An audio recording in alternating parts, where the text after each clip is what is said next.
Hey, what's going on, everybody? Welcome back to the channel. Today on this episode, we got to talk about a post-spawn technique that you have to have tied on this time of year. I mean, and we're really getting back to basics, but this is a technique that is tried and true every single year during like May and early June. This is the deal. And you know, when I'm talking about post-spawn, I'm talking about the time period where the fish are moving off the bank, off the beds, and they're starting to head towards their summertime haunts, either offshore or in slightly deeper water on structure and cover in those offshore areas. And you know, obviously there's still going to be fish up shallow, but there's more fish out offshore when the water temperatures are in the like low to mid 70s than there are up shallow, and they're coming to you too. So I really think that this time of year, making that switch to fishing more off the bank is a really big key. And if I had to choose one bait for May and early June, it would have to be just a big worm. Okay, this right here is the Z-Man Mag Fatties.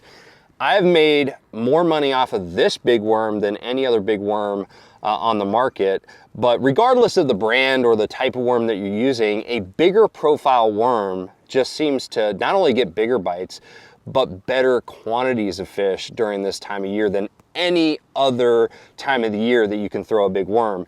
And I think the reason for that is that when the fish are moving from the bank to offshore stuff, and you start throwing a big worm, they haven't been pressured with those bigger baits yet. So they're like more willing to eat those bigger baits. But as things progress and they get into more July, August, September time period, those fish have been pressured with big baits for a long period of time, and they really are more susceptible to like finesse tactics like drop shots and Ned rigs and shaky heads and things like that. So when they first make that move to offshore cover and structure, a big worm just tends to get the bites. So there's two different ways that I like to present my big worms. The first one is just a good old traditional Texas rig. You know, sometimes I put a little bobber stop like I have here if I'm fishing real thick brush piles, because I want the whole package, the weight and the bait, to go through the brush pile together. And sometimes I don't even put a bobber stop on there. The weight's just free floating.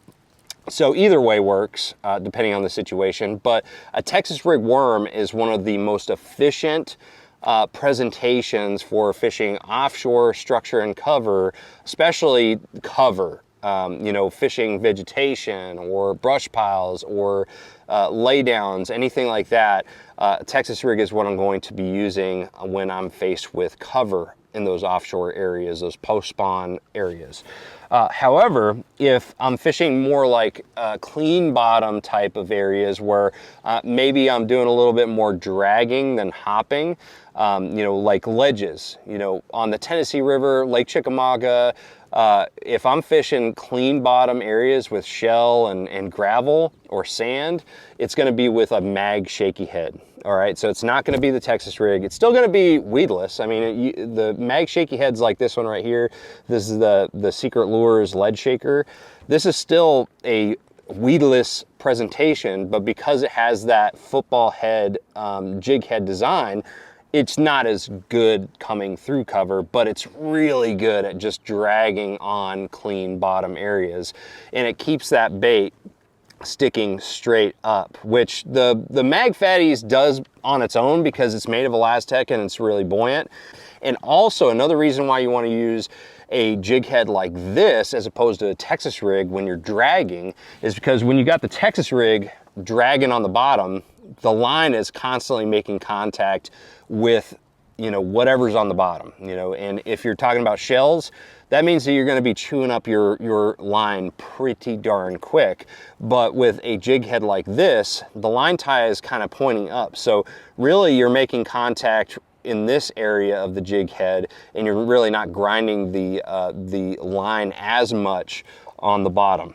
So that's another reason why I like to use that as opposed to the Texas rig, you know, when I'm dragging. So anyways, guys, really, if you're looking for one presentation during May and early June, I really don't think that there's much better throw than just a big worm in general.